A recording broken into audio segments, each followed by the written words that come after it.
Hey, how's it going everyone? My name is True Underdog, here today with a guide on how to play AKUMA.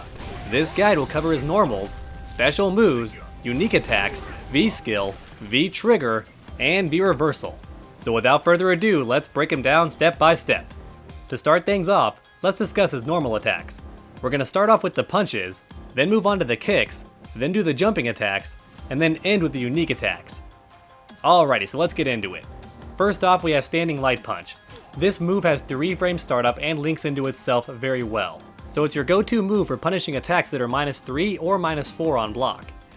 Now the crouching version is only 4 frames, so not quite as fast, but it still has very good frame advantage on block and can combo into Standing Light Punch on hit. So you still get pretty dang good damage off of a jab. Next we have Standing Medium Punch.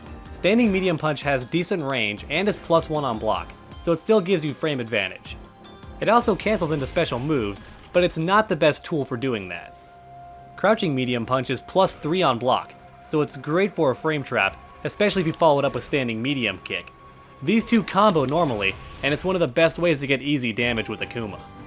Standing Heavy Punch has great range and does good damage. It's also V-trigger cancelable, but the timing window's a bit odd. You have to wait till later in the hit to actually cancel it, but if you do it correctly, you're rewarded with big damage. It's also worth mentioning that this move causes a crush counter on counter hit, although it's pretty hard to combo after because the enemy is launched through the air, so it's not your go-to meaty attack after knocking the opponent down. Crouching Heavy Punch also has great range and is good for a frame trap because it's +3 on block, similar to Crouching Medium Punch. It also combos into Medium Kick the exact same way, so it's great for comboing and great for frame traps as well. Plus, just like Standing Heavy Punch, it causes a crush counter, but this time the opponent is still left standing, making it much easier to combo after. So it's your go-to meaty attack after knocking down the opponent.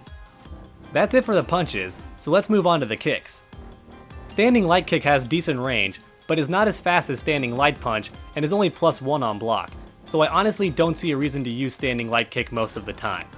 Crouching Light Kick has the benefit of hitting low, and it combos into Standing Light Punch for decent damage.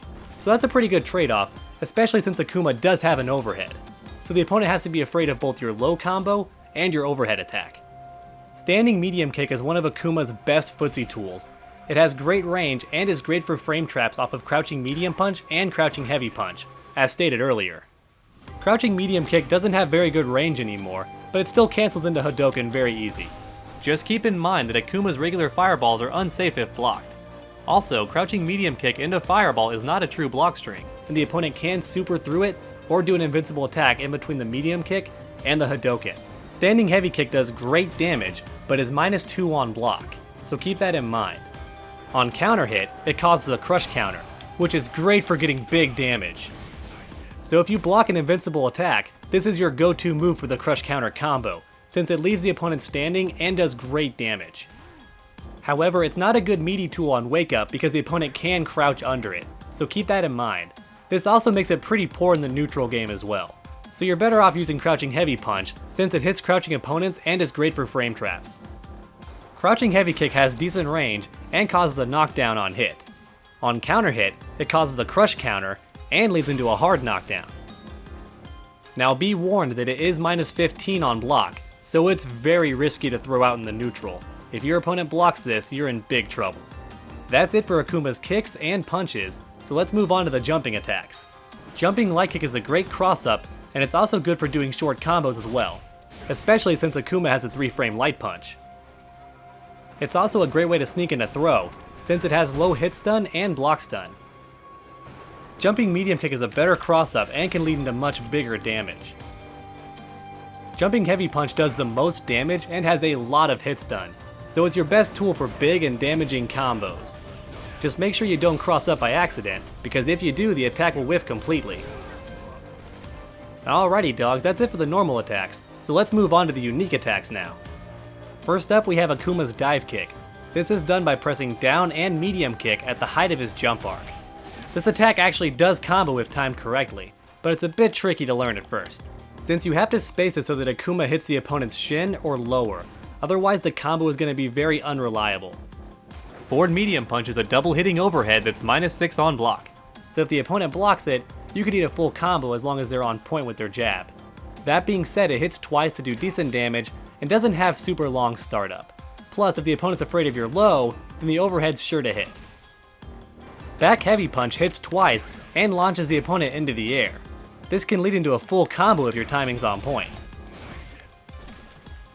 It's also a pretty decent anti-air. Just make sure you time it properly. If the opponent's close enough, you can actually follow up with a full combo. Since it's so unsafe if blocked, I only recommend doing it after a successful jump in or using it exclusively as an anti-air.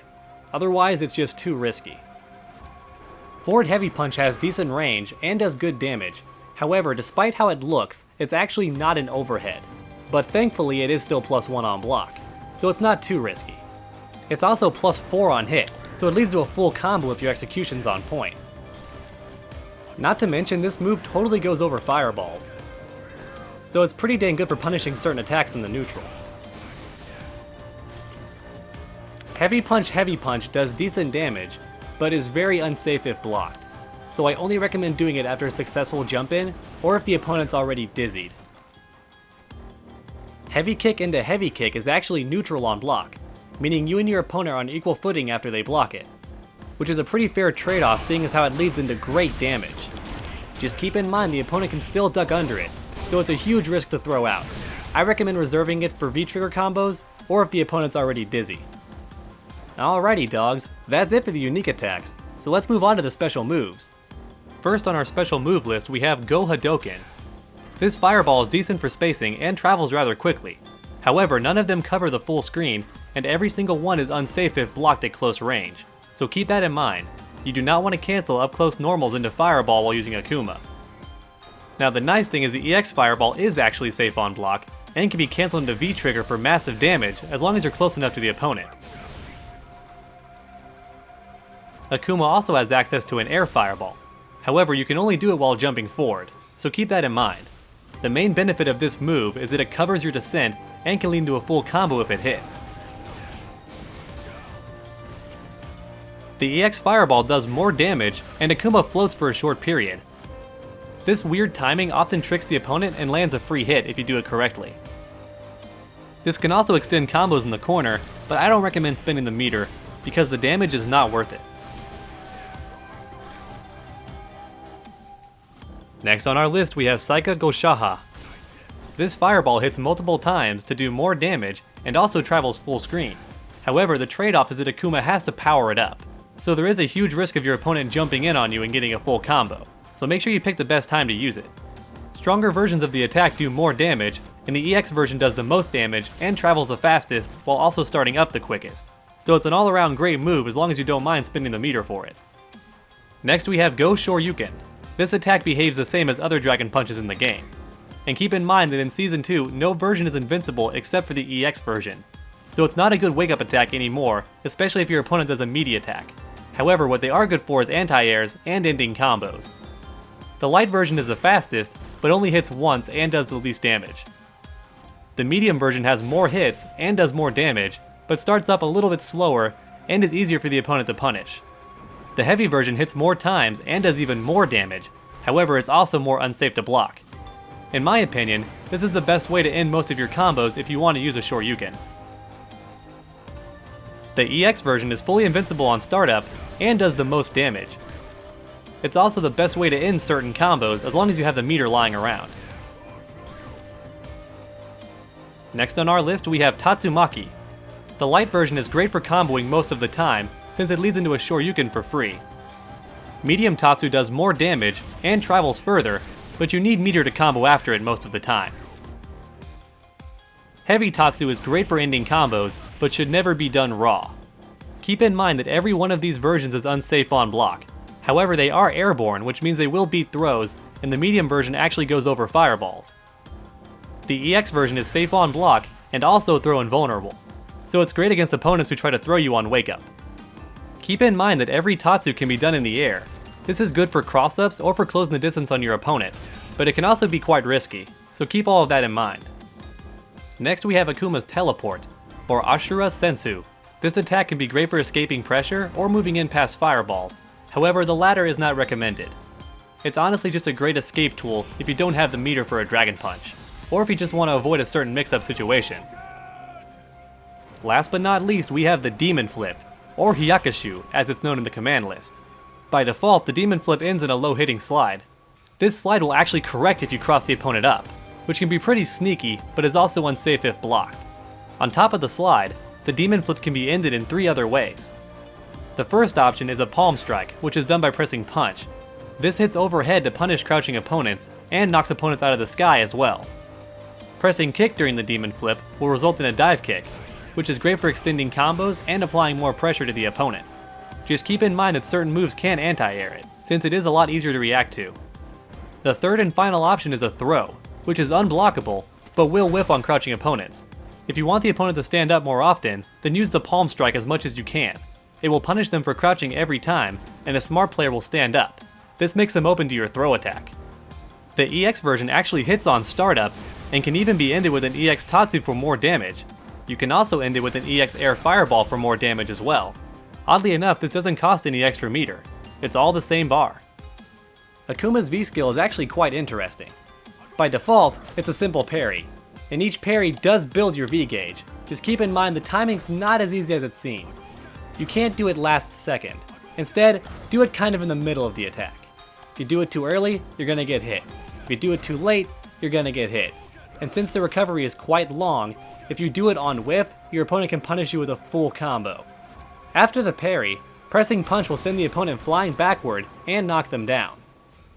Whereas pressing medium kick will launch them into the air for a full combo.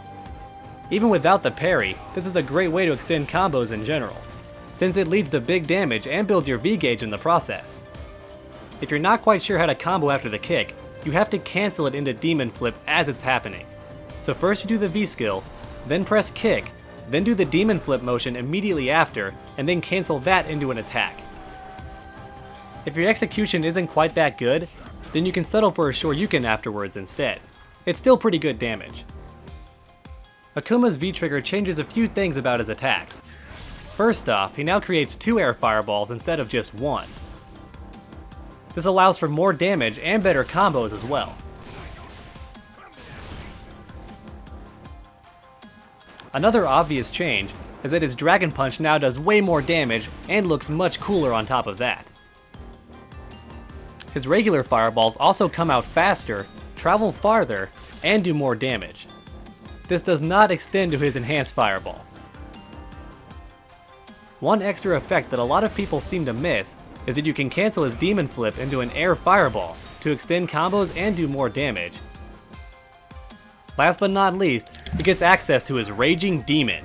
This extra flashy and high damaging attack is only available during V-trigger, so keep that in mind, especially if you're a veteran AKUMA player who's used to having it always be there by default.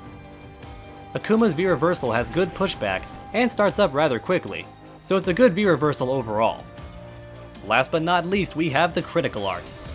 This attack only hits once and does massive damage, which means it barely scales during combos. Now the downside is that it's very easy to V-reversal, since it doesn't stay active for very long. Thankfully, it's still a pretty decent anti-air most of the time. Just make sure the opponent's not directly above you or behind you. Now unlike every other character in the game, AKUMA actually has 2 supers. We already mentioned the Raging Demon earlier, but I thought we'd go a bit more in depth. The Raging Demon starts up in 1 frame and is unblockable as well. So if you do it right in the opponent's face, they have absolutely no way of escaping it. Now the problem is that's actually quite tough to do, and if you accidentally hit the opponent by mistake, then they're guaranteed to escape because you can't combo into this super. So the best way to land this move is either on Wake Up, or to disguise it in some manner. One easy way is to do it after a whiff jump in. If the opponent tries to block and respects the jump in, they'll get hit by the full super. You can also do it as your opponent's jumping in if you time it properly, since it is invincible on startup and they'll land right into the attack. You can also input the attack during a forward dash, but it's quite tough to do. If your fingers are fast enough, you can actually punish your opponent's fireball on reaction. Alrighty dogs, let's put it all together for some basic bread and butter combos. The button translations are in the video description below. If you enjoyed the guide and found it helpful, please leave a like down below. And while you're down there, go ahead and post a comment too. Tell me what you think. If you want to support the channel, please stop on by my Patreon and show your support. And if you haven't already, please subscribe for more videos, because we have content on this channel every single week. It's never a dull moment on Underdog Gaming, so make sure to come back next time, and as always, stay underdogs.